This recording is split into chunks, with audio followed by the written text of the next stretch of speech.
Assalamualaikum warahmatullahi wabarakatuh. Saya Alfianela Bahrun dari kelas DKVB dengan NIM 220801501021 akan membacakan rangkuman materi metodologi desain pertemuan 10, yaitu metode analisis dalam metodologi desain.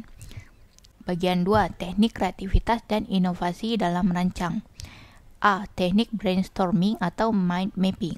Teknik brainstorming atau mind mapping adalah teknik kreativitas dan inovasi yang sangat berguna dalam merancang. Kedua teknik ini dapat membantu desainer menghasilkan banyak ide dan solusi yang kreatif dan inovatif dalam waktu singkat. Brainstorming adalah teknik yang melibatkan kelompok dalam menghasilkan ide dengan cara berdebat, berbicara, dan bertukar pikiran secara bebas. Dalam brainstorming tidak ada ide yang dianggap salah atau bodoh. Tujuannya adalah untuk menghasilkan banyak ide dan kemudian memilih yang terbaik untuk dipertimbangkan lebih lanjut.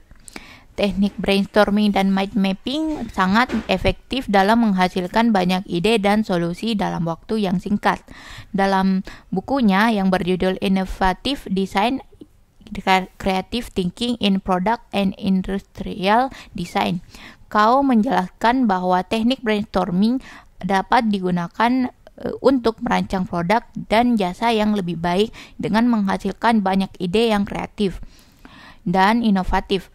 Selain itu, mind mapping juga dapat membantu desainer dalam mengorganisir dan menyusun ide-ide tersebut sehingga memudahkan proses pemilihan dan pengembangan ide yang lebih baik. B. Analisis SWOT dan teknik pemetaan stakeholder. Analisis SWOT dan teknik pemetaan stakeholder adalah dua teknik yang penting yang digunakan dalam proses kreativitas dan inovasi serta dalam merancang produk atau layanan yang berhasil. Analisis SWOT adalah metode untuk mengevaluasi kekuatan, kelemahan, peluang, dan ancaman yang terkait dengan suatu proyek atau bisnis. Sedangkan pemetaan stakeholder adalah teknik untuk mengidentifikasi dan memahami siapa saja yang terlibat atau terpengaruh oleh proyek atau produk yang akan dirancang. C. Teknik analisis masalah dan pencarian solusi kreatif. Teknik analisis masalah dan pencarian solusi kreatif adalah salah satu teknik kreativitas dan inovasi yang dapat membantu merancang produk atau layanan yang lebih baik. Teknik ini melibatkan pengidentifikasi masalah, mengumpulkan informasi, menganalisis data, dan mencari solusi yang kreatif dan inovatif. Contoh penerapan teknik analisis masalah dan pencarian solusi kreatif dapat dilihat dalam sebuah kasus perusahaan makanan dan minuman yang mengalami penurunan penjualan dalam beberapa bulan terakhir. Dalam hal ini, langkah-langkah yang dapat dilakukan diantara lain: 1. Identifikasi masalah. Tim perusahaan melakukan analisis dan menemukan bahwa penjualan menurun karena adanya persaingan yang semakin ketat dan perubahan selera konsumen yang lebih memilih makanan sehat dan alami. Yang kedua yaitu identifikasi penyebab. Tim perusahaan melakukan analisis lebih lanjut dan menemukan bahwa produk yang dihasilkan tidak lagi sesuai dengan preferensi konsumen dan memiliki kualitas yang buruk. Yang ketiga adalah pencarian solusi.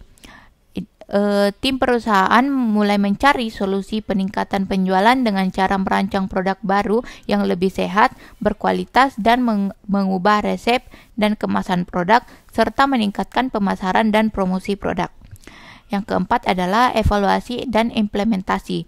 Tim perusahaan mengevaluasi setiap solusi yang diusulkan dan memilih solusi yang terbaik dan paling efektif. Setelah itu, tim perusahaan mulai menerapkan solusi tersebut dan memperkenalkan produk baru dan meningkatkan pemasaran dan promosi produk. D. Teknik analisis persaingan dan pengembangan produk baru. Teknik analisis persaingan dan pengembangan produk baru merupakan teknik yang digunakan dalam teknik kreativitas dan inovasi dalam merancang untuk memperoleh informasi tentang kondisi pasar dan persaingan produk yang sedang dikembangkan. Dalam teknik ini dilakukan analisis pasar dan persaingan serta pengembangan produk yang baru lebih unggul. dan inovatif. Salah satu cara umum yang dilakukan dalam teknik ini adalah dengan menganalisis SWOT, yaitu analisis mengidentifikasi kekuatan atau strength, kelemahan atau weakness, peluang atau opportunities, dan ancaman yaitu threats dari produk yang sedang dikembangkan atau disiapkan. Dengan melakukan analisis ini, perusahaan dapat mengetahui posisi produknya di pasar dan dapat mempengaruhi informasi yang diperlukan untuk mengembangkan produk yang lebih unggul dan inovatif. Terima kasih. Wassalamualaikum warahmatullahi wabarakatuh.